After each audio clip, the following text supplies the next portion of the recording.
Assalamualaikum warahmatullahi wabarakatuh. Bismillah, alhamdulillah, wassalatu wassalamu ala rasulillah wa ala alihi wassahabihi man walah. Amma ba'du. Hadirin jamaah kaum muslimin rahimakumullah.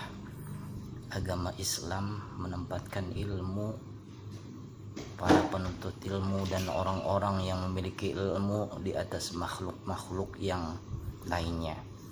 Allah berfirman dalam surat Al-Mujadilah ayat 11 yang berbunyi, yarfa'illahu alladhina amanu minkum walladhina utul ilma darajat wallahu bima ta'maluna khabir. Allah akan mengangkat derajat orang-orang yang beriman dan orang-orang yang diberi ilmu beberapa derajat, dan Allah mengetahui semua perbuatan kamu. Rasulullah Shallallahu Alaihi Wasallam bersabda dalam sebuah hadisnya, "Idza matal insan inqata'a 'amaluhu illa min thalasin, shadaqatin jariyatin aw 'ilmin yuntafa'u bihi aw waladin salihin yad'u lahu." Ketika seorang manusia meninggal dunia, maka terputuslah amalnya kecuali 3 perkara, yaitu sedekah jariah, ilmu yang bermanfaat, dan anak soleh yang mendoakannya. Hadis riwayat Muslim, Tirmizi, Abu Daud, Baihaqi, Nasai, dan lain-lain. Dalam kesempatan lain Rasulullah Shallallahu Alaihi Wasallam bersabda, "Man salaka tariqan yaltamis fihi ilman sahalallahu lahu tariqan ilal jannah. Wa innal malaikata la tad'u ajnihataha ridan li talibil ilm. Wa inna talibal ilmi la yastaghfiru lahu man fis samawati wal ardh." Siapa saja yang menempuh jalan untuk menuntut ilmu, maka Allah akan tempuhkan untuknya jalan dari jalan-jalan surga. Dan para malaikat sesungguhnya akan meletakkan sayap-sayap mereka karena ridho kepada penuntut ilmu. Dan sesungguhnya penghuni langit yang 7 dan penduduk bumi memintakan ampun kepada Allah terhadap penuntut ilmu. Hadis riwayat Abu Daud, Tirmizi, Ahmad, dan lain sebagainya. Kaum muslimin rahimakumullah, menuntut ilmu jika dilihat dari hukum menuntutnya dapat digolongkan menjadi 2 macam. Pertama, ilmu yang hukumnya fardu kifayah, dan kedua, ilmu yang hukumnya fardu ain. Pertama, ilmu yang hukumnya fardu kifayah adalah ilmu-ilmu yang duniawi, seperti ilmu kedokteran, tata negara, politik, sosial, dan lain sebagainya. Oleh karena itu, jika sudah ada beberapa orang atau kelompok yang telah menekuni ilmu-ilmu tersebut, maka gugurlah kewajiban kita untuk menekuninya.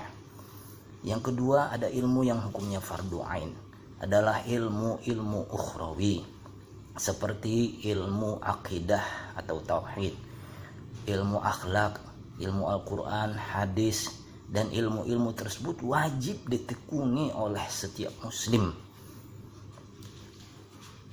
Kaum muslimin rahimakumullah, jika kita dapat berkaca kepada para ulama maupun ahli-ahli ilmu duniawi pada masa kejayaan Islam, maka kita akan mendapatkan fakta yang mencengangkan.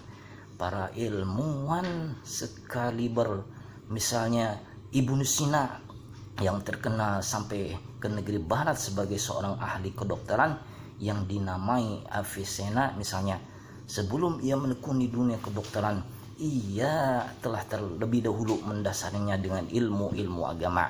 Bahkan ia juga terkenal sebagai seorang filsuf, seorang pemikir Islam yang luar biasa. Maka benarlah sebuah pepatah yang mengatakan bahwa ilmu tanpa agama itu buta, dan agama tanpa ilmu itu sia-sia. Satu contoh dan pepatah tersebut menunjukkan secara nyata kepada kita bahwa ilmu agama adalah ilmu yang sangat penting dimiliki oleh setiap muslim tanpa kecuali, sebagai pondasi bagi setiap ilmu-ilmu dunia yang lainnya. Banyak sekali kasus moralitas yang terjadi di negeri ini dikarenakan minimnya ilmu agama yang dimiliki oleh setiap muslim. Contohnya saja para wakil kita di gedung DPR sana, Mereka di sana bukanlah orang-orang bodoh, mereka adalah orang-orang yang berpendidikan tinggi, terutama dalam bidang politik, kenegaraan. Ada yang dokter, ada yang doktor, ada yang insinyur, bahkan ada yang profesor. Namun mengapa begitu banyak dari mereka yang terjerat kasus korupsi? Hal tersebut tidak terjadi, tidak lain dikarenakan minimnya kesadaran mereka tentang konsep ketuhanan.